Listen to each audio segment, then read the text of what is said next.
Hey, hello.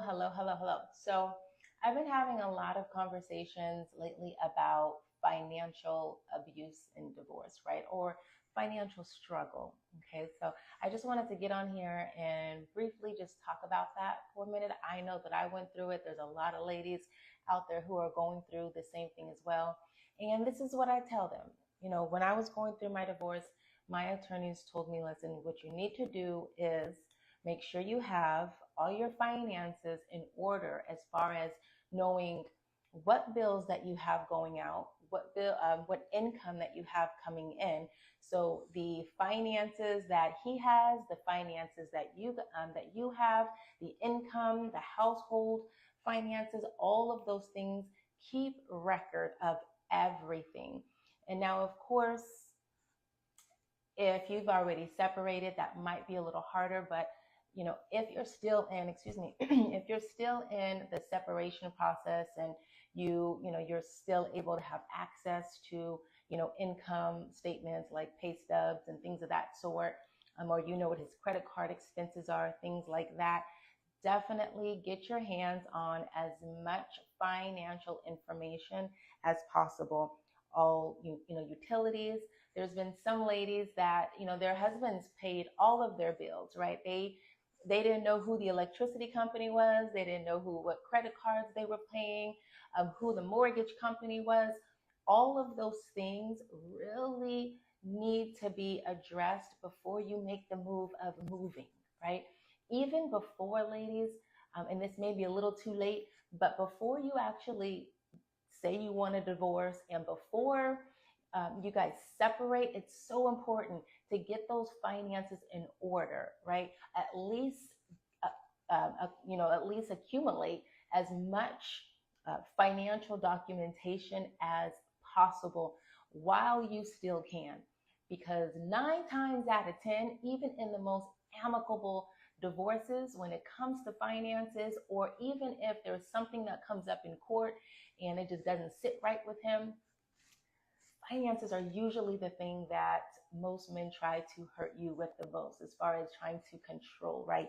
So again, I just want to go over real quickly. Make sure that you have your, his income, your income, a list of all your household bills, your credit card statement, your debts, all investment properties that you may have. Just make a list of all of that stuff, right? And then secondly, I've had to give this advice to a few. If you are currently going through some sort of financial abuse, if he's using, money as far as a bargaining tool, or to get you to do what he wants you to do, or not paying for the kids things like that, that's illegal. And you don't even want to have that argument with him, right? So the best thing that you can do is report it. Talk to your attorney about it, talk to the judge about it if you're representing yourself, but make sure that you stand up for yourself. And with that said, don't make it an argument between you and him. At this point in your life and in this point of the game, limit arguments as much as you can, because at this point, what's the point, right? What is the point of arguing? We're already separating, we're already divorcing. I only argue when I feel like there's a way that we can get on one page. We're not going to be on one page, right? So the best thing for us to do at this point is when someone, or and he, is trying to manipulate or attack or argue with you, don't play into it, especially when it comes to finances. The best thing that you can do is state clearly what your needs are, what your kids' needs are, what your expectation is, and it's either a yes or a no, right? It shouldn't be a lot of back and forth, because sometimes they'll use that argument in order to just get attention, ladies, right? And in order to just keep you frustrated. And again, I am not talking about all divorces, because sometimes this is not everybody's story, but it was definitely my story, and it is a lot of other ladies' stories, right? So when or if he tries to, control you, manipulate, whatever you want to call it, with the finances, don't get roped into that. Again, state clearly what you need, what you want, what your expectation is. It's either he's going to do it, or either he's not. And if he doesn't, use the right, methods in order to enforce that, which means telling on them. No, I'm playing. I'm just playing, kind of. But it is illegal, and you do need to, address that with your judge and your attorney so that they can handle it in the proper way, right? What else did I want to talk to you about? And also, so after all of that, you have to come up with a plan, right? Your life is now changing, right? So although you're going to have, and you should have, hopefully you have that temporary support, and that's what you want to ask the judge for and talk to your attorney about what that looks like for you and things of that sort. That's part of gathering all of that financial documentation in the beginning. But aside from all of that, it may take a few months in order for that to get going. So make plans for this. Talk to your creditors, right?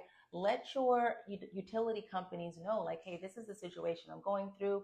Are there any 60-day, 90-day, plans that I can get on so I can just get on my feet? I need to try to keep as much, money in my pocket as possible. Probably don't tell him that, but I'm telling you that.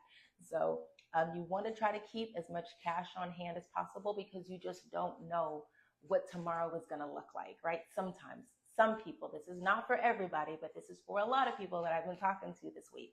So cash is king at this point, right? I'm going to get a little personal here. When I was going through my divorce, I actually had to take some money and give it to my boss at the time. And I said, listen, here is some amount of thousands of dollars. I don't know what, my ex is going to do tomorrow, next week. I don't know if I'm going to have the money to pay my mortgage. So I need you to hold this money for me because I can't even keep it in my account right now. So if you have to keep it, I couldn't keep it underneath anywhere in the house because it was just a mess. And, I couldn't trust keeping the money in the house. But anyhow, ladies, I'm here for you to protect you. My divorce been over. So I don't care if somebody tells on me or not that I was hiding the money. Look, I needed to do what I needed to do. I am not telling you to hide money, but what I am saying is make sure that you have what you need to do or what you have or what you need to have in order to survive. So if that means, going to parents or a close friend or somebody that you trust and asking to borrow some money or letting them hold some money until you can get on your feet, you know what I mean? Do that, right? Protect yourself at all costs, especially if you're going through a divorce with a narcissist, right? That seems to be like a word that a lot of people use nowadays is, narcissist. And maybe they are, maybe, I don't know. You only know if you're dealing with a narcissist, but someone who is trying to control you, that's who I'm talking to right now. If he is amicable and, you can trust his word, then do that. But as women, usually we have the children with us. We have to take care of ourselves. We have to take care of our children, make sure they're eating, make sure the lights are on. Protect yourself when it comes to the finances, okay? No, knowledge is power. You need to know all of it. And if, again, I'm going to reiterate, if you can do this before it gets nasty, do it. Do not, I'm not going to say don't trust it, but even if everything is looking like it's going good, still do your due diligence. Please trust me on this one. You will be so happy that you took this piece of advice. I don't care how open he's being in the beginning. Just make sure that you cross all of your T's and dot all of your I's, right? So I wanted to go over that with you as well. Yeah. So the last thing I want to say is preparing for your new future, right?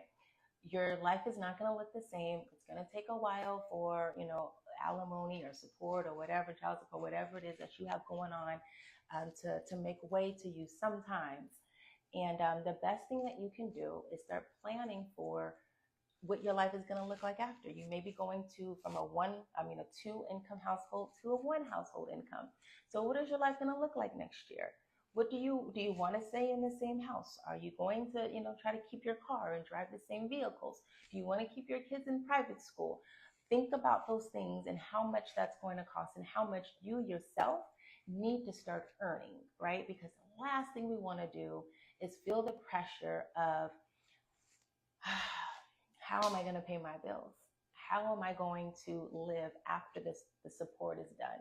How am I going to live after he leaves and maybe the kids are gone. Maybe the kids are at the age where you only have a few more years of support.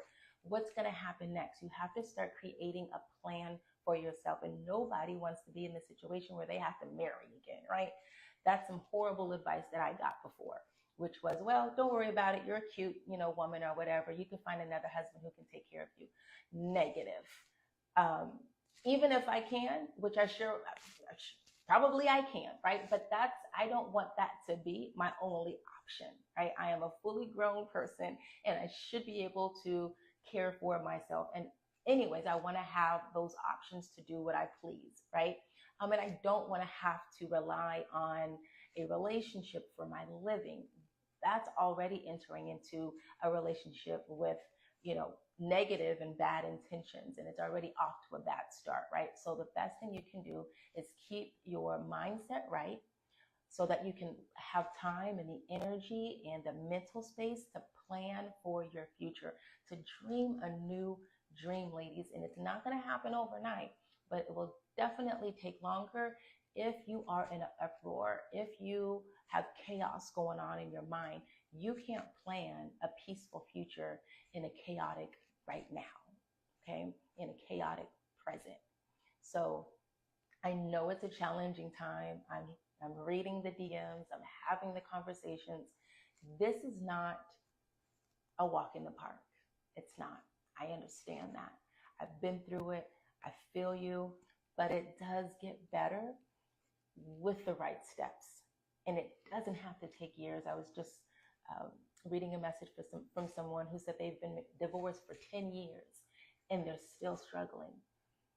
That doesn't have to be the story, ladies. It doesn't have to be your story. So do the work now. Use the tools and the strategies that you need in order to get your mindset aligned with where you want to be, right? That's all I have for you today. I said I want to keep these lives at least 10 minutes and less, and I forgot to turn on my timer yet again. And y'all know I can go on and on and on, right? I'm long-winded because I'm just passionate about what I do, and I have a heart for you ladies in this situation. So again, if you need anything as far as any advice on stuff, I don't give legal counsel. This is just me right here sharing my personal experience of what I did in that aspect, right?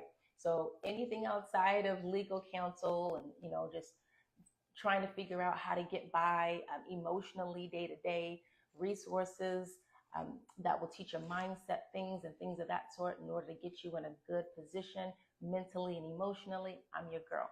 But as far as legal advice, you guys, please don't send that to me because I'm just going to give you a referral to that.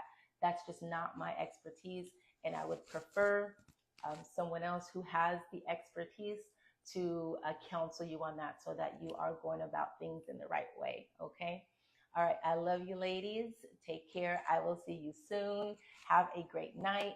If there is anything else that you guys want me to talk about, explain a little bit, or do a quick live on, let me know. Hit me up in the DMs and I will put it on the list, okay?